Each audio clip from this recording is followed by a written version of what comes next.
पिछले एपिसोड अर्थात 16वें एपिसोड में आपने सुना फुलिया और फुलकुंवरी के कहने पर ब्रिजाभार 8 कन्याओं को लीलापुर में लाने के लिए दक्षिणी शहर आता है।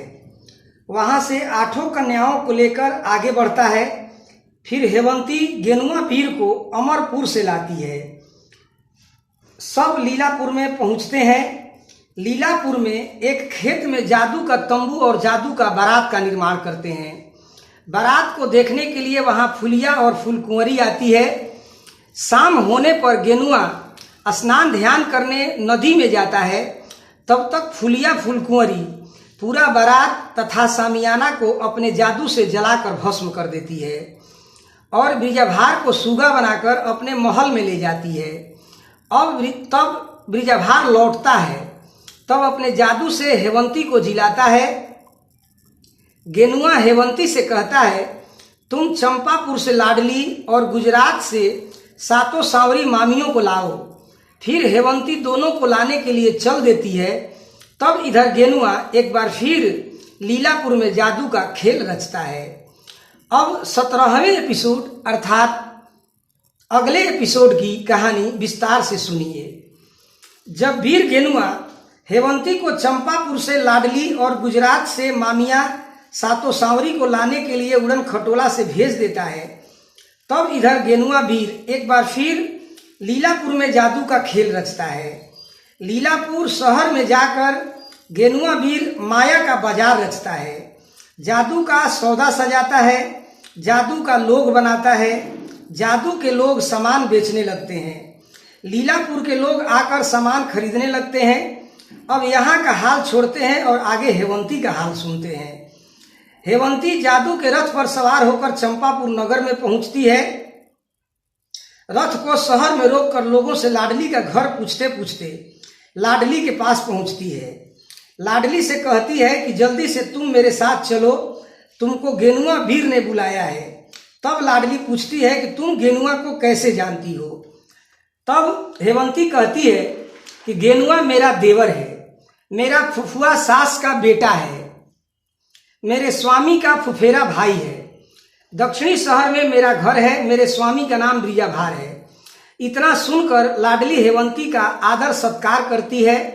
अपने सौतन को सारा हाल बताती है कि किस प्रकार मेरी शादी ब्रिजाभार से किस हालात में हुई। कहकर गए हैं कि लीलापुर से लौटकर आएंगे तो अपने साथ ले चलेंगे। उनका राह देखते देखते मेरा आंख पथरा गया। इतना सुनकर हेवंती लीलापुर का सारा हाल लाडली को बताती है। हेवंती के बात को सुनकर लाडली क्रोधित हो जाती है और कहती है कि पूरे इंद्रासन का जादू मेरे पास है और फुलिया फुलकुंवरी की इतनी हिम्मत जो मेरे स्वामी के साथ ज्यादती की है। चलो चलते हैं, पूरा लीलापुर को जलाकर खाक कर देंगे। तब हेवंती कहती है कि जल्दी से तैयार हो जाओ, चलो अभी गुजरात चलना है। वहां से 7 सांवरी मामियों को भी साथ में ले जाना है। तब लाडली कहती है कि तुम अकेले जाकर गुजरात से 7 सांवरी को लेकर आओ, फिर हम दोनों यहां से चलेंगे। तब तक मैं अपनी जाने की तैयारी करती हूँ। तब हेवंती वहां से उड़न खटोला पर बैठकर गुजरात जाती है। 7 सांवरी मामियों के पास पहुंचती है और पैर पकड़कर प्रार्थना करती है कि जिस प्रकार सोरठपुर के राह में हमारी मदद की हो, वैसे ही अब लीलापुर में हमारी मदद करो। हमारे ऊपर एक बार फिर से विपद पड़ गया है। तब 7 सांवरी विपत्ति के बारे में पूछती है तो हेवंती लीलापुर में हुई घटनाओं का विस्तार से वर्णन मामियों से करती है। मैंने बहुत मना किया था, लीलापुर मत जाओ, पर स्वामी नहीं माने। लीलापुर यात्रा की सभी घटनाएं हेवंती मामियों को बताती है। गेनुआ वीर ने आपको बुलाया है, आप मेरे साथ चलो, ऐसा 7 सांवरी मामियों से हेवंती कहती है। चंपापुर शहर से लाडली को भी साथ लेकर लीलापुर चलना है। बताती है कि लीलापुर में सब कन्याएं जलकर खाक हो गई है। महल बहू की बातों को सुनकर 7 सांवरी मामियां साथ में चलने को तैयार होती है। तब हेवंती और सांवरी चंपापुर शहर में लाडली के पास पहुंचती है। तब लाडली सबका स्वागत करती है। तब सब मिलकर लीलापुर के लिए चलते हैं। अब इधर गेनुआ का हाल सुनिए। इधर गेनुआ लीलापुर में बाजार सजाकर जादू का मंत्र पढ़कर पीला सरसों मारता है तो पहली बार में जमुनी, जयंती और सोरठी जीवित हो जाती है। दूसरी बार सरसों मारता है तो नंदी, भौजाई, फुलवंती, देवकन्या, निर्जल, मालिन भी जीवित हो जाती है। 8 तिरिया जीवित हो जाती है। फिर से तंबू खड़ा करता है। एक ब्रिजभार वहां नहीं रहता है। तब तक हेवंती, लाडली और 7 सांवरी को लेकर गेनुआ के पास पहुंचती है। मामिया और लाडली गेनुआ से कुशल क्षेम पूछती है तो गेनुआ कहता है कि बाकी तो सब ठीक है, केवल मेरा भाई ब्रिजभार का पता नहीं चल रहा है। तब मामिया कहती हैं कि जब ब्रिजभार का पता नहीं चल रहा है तो इसका अर्थ है कि ब्रिजभार को फूलिया छिपा कर रखी है। तब गेनुआ भी मामियों से कहता है कि लीलापुर में हमने एक जादू का बाजार लगाया है, चलो सब लोग वहीं से ब्रिजभार का पता चलेगा। छीट फूट कर हम लोग वहां रहेंगे, घूम फिर कर हम लोग पता लगाएंगे। यदि पता नहीं चलेगा तो हम लोग कोई और उपाय रचेंगे। ब्रिजभार को बिना खोजे हम लोग यहाँ से कैसे जाएंगे। तब गेनुआ वीर सभी कन्याओं और मामियों और लाडली को लेकर लीलापुर के जादू के बाजार में पहुंचता है और छिटपुट होकर सब लोग मिलकर ब्रिजभार का पता लगाने का प्रयास करने लगते हैं। इधर लीलापुर शहर में शोर हो गया कि एक सौदागर आया है और लीलापुर में बाजार लगाया है। ऐसा ऐसा सौदा लगाया है कि इसका वर्णन नहीं किया जा सकता है। जब यह खबर फुलिया और फूलकुंवरी का बाप जिसका नाम हिरजव बंगाली है, हिरजव बंगाली सुनता है तो हिरजव बंगाली बाजार में जाता है और कौड़ी देकर सौदा मांगने लगता है। तब सांवरी कहती है कि कौड़ी में सौदा नहीं मिलेगा, कौड़ी में एक लौड़ी हम तुमको देंगे। ए महाराज, कल आकर कौड़ी देकर एक लौड़ी ले जाना, एक अनमोल लौड़ी हम तुमको देंगे। इतना सुनकर हिरजव बंगाली खुश होकर अपने महल में जाता है। तब सांवरी गेनुआ से कहती है, ऐसे ब्रिजभार का पता नहीं चलेगा, तुम लौड़ी बनकर बंगाली के साथ जाओ, तब भगिना का पता चलेगा, हम सारा इंतजाम कर देते हैं। तब गेनुआ वीर नारी का संपूर्ण श्रृंगार करके नारी बन जाता है। तब अगले दिन हिरजव बंगाली बाजार में आकर कौड़ी देकर लौड़ी मांगता है तो 7 सांवरी से तब 7 सांवरी गेनुआ वीर को हिरजव के सामने लौड़ी के रूप में प्रस्तुत करती है और कहती है कि इसी को लौड़ी के रूप में सरकार अपने घर ले जाओ। तब हिरजव बंगाली गेनुआ वीर को लेकर अपने महल में आता है। गेनुआ इतना सुंदर नारी बना था कि इसकी सुंदरता का बखान नहीं किया जा सकता। महल में गेनुआ वीर को देखने के लिए सखी सहेली आने लगी और उस नारी की सुंदरता की प्रशंसा महल के बाहर होने लगी। तब फुलिया लौड़ी को अपने महल में ले जाती है और कहती है कि ए लौड़ी, तुम हमारी सखी बन जाओ, तुम लौड़ी के लायक नहीं हो, सखी बनाकर हम तुमको अपने पास रखेंगे, प्राण से अधिक हम तुमको जानेंगे। तब गेनुआ वीर फुलिया से कहता है कि तुम्हारे पिताजी मुझको सौदागर से खरीद कर लाए हैं, मुझ पर आपका पूरा हक है, जैसे चाहो तुम मुझे अपने पास रख सकती हो। तब तक गेनुआ वीर पलंग के पाटी से बंधा सुगा ब्रिजभार को देख लेता है और देखकर पहचान जाता है।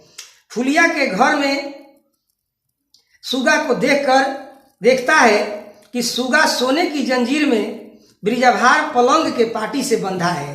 यह सब देखकर गेनुआ क्रोध से जलने लगता है, दोनों आंख लाल लाल कर लेता है, दांत पीस पीस कर गेनुआ मूर्छा कर रह जाता है और मन में विचार करने लगता है कि किस प्रकार ब्रिजभार को यहाँ से छुड़ाया जाए।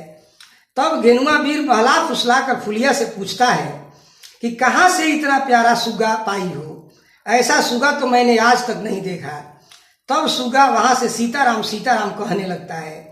तब फुलिया गेनुआ से कहती है, छोटे पर से हमने इस सुगा को पोसा है, इसको मैंने बहुत पढ़ाया है, तब यह सुगा ऐसे बोल रहा है।